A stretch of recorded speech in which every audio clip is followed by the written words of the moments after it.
narratti beekamu ta'uun koo mucaa kee inaaffaadhaan kaadhoo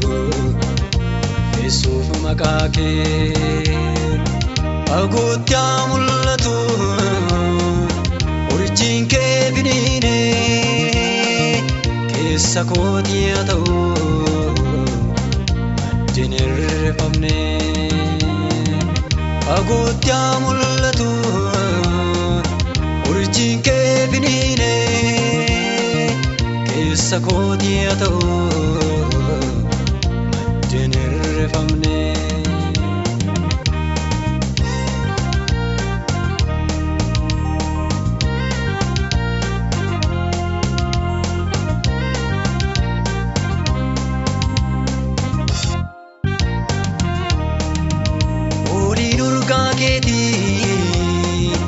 kan namoota waamu barre koo yaa Gooftaa siinaaf haa beekamu yoon darbe sinan kuufa ulfeessee maqaa kee isanaaf baay'isee nagaa ayyaanni kee narratti haa beekamu ta'uun koo mucaa kee inaaffaadhaan kaadhoo